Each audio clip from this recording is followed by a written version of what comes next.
త్రేతాయుగంలో విష్ణు రూపమైన రాముడు జన్మిస్తాడు. ఎప్పుడైతే ఒక బంగారు ఉంగరం పాతాళ లోకంలో పడుతుందో దాన్ని వెతుకుంటూ ఒక వానరం వస్తుంది. అప్పుడు భూమిపైన రాముడు అస్తమిస్తాడు. దాంతో త్రేతాయుగం అంతమవుతుంది. హనుమ, ఇక్కడ ఇన్ని ఉంగరాలు ఉన్నాయి అంటే ఇన్ని సార్లు రాముడు అస్తమించాడు, అన్ని త్రేతాయుగాలు ముగిశాయి అని అర్థం. జీవితం అంటే ఒక చక్రం హనుమ.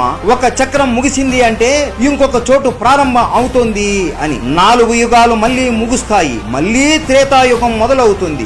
రాముడు మళ్ళీ పుడతాడు, నువ్వు కూడా మళ్ళీ పుడతావు. ఇద్దరు కలిసి మళ్ళీ రావణుడిని హతమారుతారు అని వాసుకి అంటాడు. హనుమంతుడు ఆశ్చర్యపోతాడు. అంతలోపు అయ్యో, నా రాముడు ఇప్పుడు మరణిస్తాడా అని చేతికి దొరికిన ఉంగరాన్ని తీసుకుని వెంటనే అయోధ్యకి చేరుకుంటాడు. అయోధ్య మొత్తం వెతికినా కూడా రాముడు ఎక్కడా కనిపించడు. అలా గాలిలో ఎగురుతూ ఎగురుతూ వెతుకుతూ ఉండగా సరయూ నదిలో రాముడు జల సమాధి అయిపోతూ కనపడతాడు. వెంటనే అతి వేగంతో కిందికి వచ్చేలోపు రాముడు హనుమాన్ని చూస్తూ నదిలోకి వెళ్లిపోతాడు. ఇదంతా చూసి హనుమాన్ బాధతో గట్టిగా రామా ప్రభు అని ఏడుస్తాడు. అయ్యో, ఇదంతా నా తప్పే, నేను బుద్ధి లేని వాడిని, 1 నిమిషంలో వస్తాను అని ఇంత సమయం వృధా చేశాను, నా వల్లనే ఈ రోజు మీరు నాకు దూరం అయిపోయారు అని బాధపడుతూ ఏడుస్తూ కురింగిపోతూ ఉంటాడు.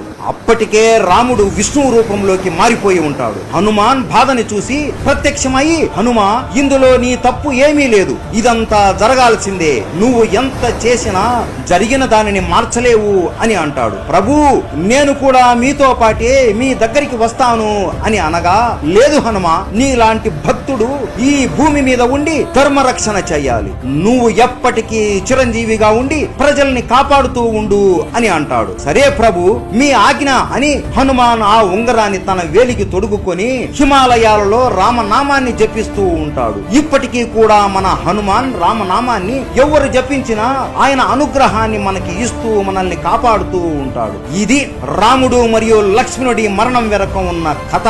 మీలో ఎంతమందికి ఈ విషయం తెలుసు? ప్రతి ఒక్కరికి రామాయణం ఎలా ముగిసిందో తెలియాలి. ఈ వీడియో ప్రతి ఒక్క రామ భక్తుడు మరియు హనుమంతుడి భక్తుడికి షేర్ చేయండి. ప్రతి ఒక్కరికి రామనవమి శుభాకాంక్షలు. రాముడు అంటే ఇష్టం ఉంటే జై శ్రీరామ్ అని కామెంట్ చేయండి. జై శ్రీరామ్.